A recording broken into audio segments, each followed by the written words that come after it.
Ketika kita disampaikan oleh Allah surga, Allah bilang, wahai hamba-hambaku, gimana di surga? Semua hamba-hambanya bilang, ya Allah, ini yang engkau janjikan kepada kami ya Allah. Untung kami sabar ya Allah.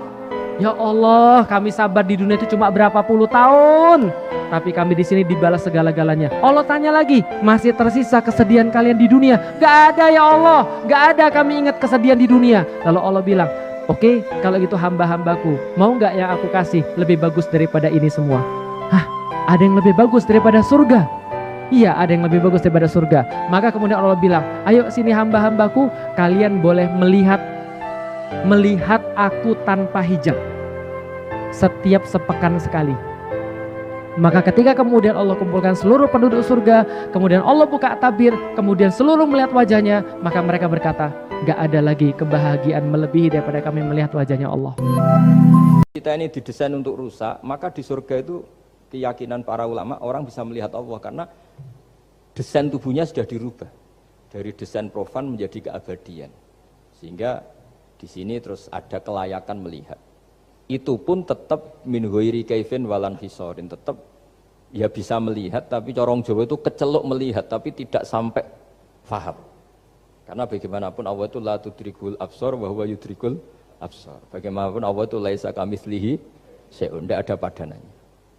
Jadi makanya Allah punya sisi adz-dzahir bisa dikenali sekali. Kenapa? Ya tadi nisbatus naini wal arba'ah ila ma la nihayata laha itu nisbatul far'i ilal. Inna fil jannati baban yuqalu tahajjud. Sungguh di surga itu ada satu pintu nanti disebut dengan pintu tahajud, yang hanya masuk ke situ orang-orang yang rajin tahajud.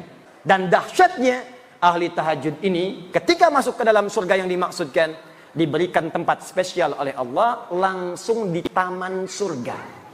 Jadi kalau bapak ibu tinggal di komplek, kemudian tinggalnya di depan taman, enak tidak? Bagus tidak? Nah, ada orang masuk surga tinggalnya di taman surga langsung, dan keistimewaan yang kedua, dia langsung diperkenankan oleh Allah sebelum masuk ke surganya bisa melihat Allah langsung tanpa hijab, yang di dunia tidak pernah ditatap. Kita ini selama hidup tak pernah menatap Allah, hanya yakin iman, tapi tak pernah nampak dalam pandangan kita. Maka mustahil ada orang beriman yang tidak merindukan Allah, mustahil. Semakin kuat iman kita, semakin rindu kita berjumpa dengan Allah. Lalu Imam Abu Yazid berkalam, in a'taka minal arsy ilal farsh faqul lahu la innama anta urid. Kata Imam Abu Yazid, wahai sahabatku, jika engkau diberikan Allah kejayaan aras itu di puncak surga. Surga itu yang tertinggi apa? Firdaus. Tapi langit-langitnya surga Firdaus, langitnya itu aras. Berarti puncaknya surga Firdaus aras Allah. Yang boleh naik aras itu cuma orang-orang spesial.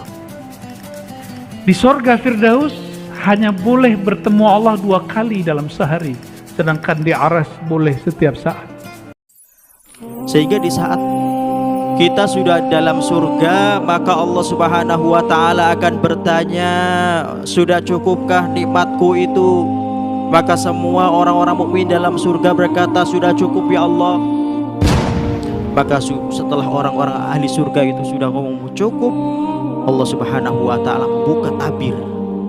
membuka tabir sehingga terlihatlah zat Allah Subhanahu wa ta'ala. Wa ziyadahlah tambahan bonus bagi orang-orang mukmin bertakwa melihat Allah di surga. Wujuhu yawma idzin nadhirah ila rabbiha nadhirah. Pada saat itu wajah-wajah orang mukmin, orang muslim berseri-seri gembira karena melihat Allah Subhanahu wa ta'ala. Wujuhu yawma idzin nadhirah ila rabbiha nadhirah.